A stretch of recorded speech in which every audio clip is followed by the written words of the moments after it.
অনেকেই বলে তুমি খুব সুন্দর শাড়ি পরো, কিন্তু সত্যি কথা বলতে এই শাড়িটা ঠিকঠাক করে রাখার জন্য এটার পেছনে যে কতটা স্ট্রাগল, এটা যে সামলানো কতটা কঠিন, সেটা যারা শাড়ি পরতে পারে না বা সামলাতে পারে না তারাই জানে।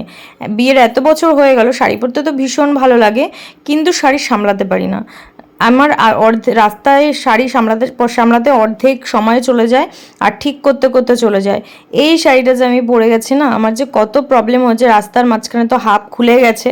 তারপরে বেলুড়ের যেহেতু একদম রাস্তাটা পুরো ফ্রেশ, খুব সুন্দর পরিষ্কার, মাঝ রাস্তায় একটা জায়গায় দাঁড়িয়ে আমি জাস্ট শাড়ির কুচিটাকে এবার ঠিক করে নিয়েছি। 2-3 বার করে করছি, তাও ঠিক হচ্ছে না, জানি না কেন আমি কুচি মুচি করতে পারি না। আর অনেকে একটা শাড়ি পরতে গেলে কুচি ধরার লোক লাগে, এই লাগে ওই লাগে, আমার তো কিছুই লাগে না, জাস্ট ফট করে হাত মানে কুচিটাকে একদম করে ফট করে হয়ে গেল আমার কুচি করা। কাউকে হেল্প লাগে না, কারোর হেল্প লাগে না, কাউকে ধরতে লাগে না, কিচ্ছু না।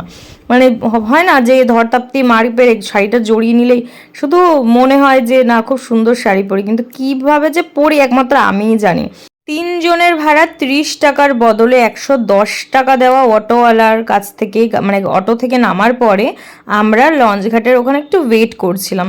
তারপরে গেটটা খুলে দিল, এই মানুষ সোজা চলে যাচ্ছে, এখন লঞ্চ আসছে সেই জন্য। প্রথমে তো লঞ্চে উঠলাম, বেশ ভাবছিলাম যে মাথা ঘোরাবে অনেক, এটা হবে ওটা হবে, তো ওইগুলোর কথা তো প্রথমে ভাবছিলাম, কিন্তু লঞ্চে ওঠার আগে বা পরে আমি ভাবলাম যে এত পরিষ্কার এত পরিচ্ছন্ন কি করে হতে পারে, এত সুন্দর। কিন্তু কিছু কিছু মানুষ আর কি বলে না, যাদের স্বভাব যায় না, যেখানে সেখানে নোংরা ফেলে রাখে, নোংরা করে রাখে। খুব পরিষ্কার, শুধু দক্ষিণেশ্বর থেকে আসার থেকে আর লঞ্চঘাটের মিডিলটা একটু নোংরা, কিন্তু তারপর বেলুড় ফেলুড় খুব পরিষ্কার, খুব পরিচ্ছন্ন, হাইজিন। ভালো লাগলো দেখে, বেশ রাস্তায় বসেও খাওয়া যাবে, এরকম একটা বসেও থাকা যাবে। আর সেরকমভাবে কোনো নেই, আমরা ভাবছিলাম যে কোথায় যাব না যাব চিনতে পারবো কি না, তারপরে তো দেখলাম যে না, সেরকমভাবে কোনো রকম ঝামেলা নেই, শুধু একটা গলি দিয়ে যেতে হবে, আর যত সোজা যাবে তত।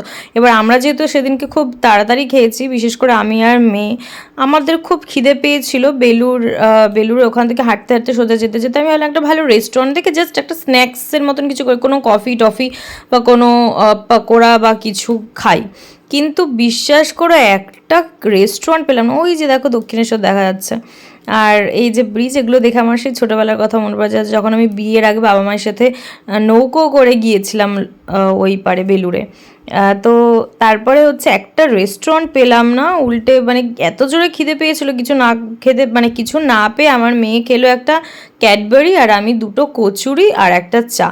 আমার বর যেহেতু স্কুটি চালাতে পারে না, সেই জন্য আমার এই পুরো মানে দুপুর থেকে রাত অবধি জার্নিটা অটো করে ছিল। ট্রেনে আমি চড়বো না, আমার ভালো লাগে না, অটোতে চড়লে চুলমুর উড়াধরা হয়ে যায়, তো সেটা হয়েছে। আর কোনো রকম বাস ট্রাম এটা ওটাতে, মানে আমাদের যেখানে 700-800 টাকা ভাড়ায় লেগেছে, সেখানে হয়তো 100-150 টাকায় হয়ে যেত বাসে বা ট্রেনে চললে, কিন্তু না, আমরা সেটা করব না। বেরিয়েছি যখন সব দিক থেকেই খরচা হবে, তো পুরোটাই অটো করে গিয়েছি।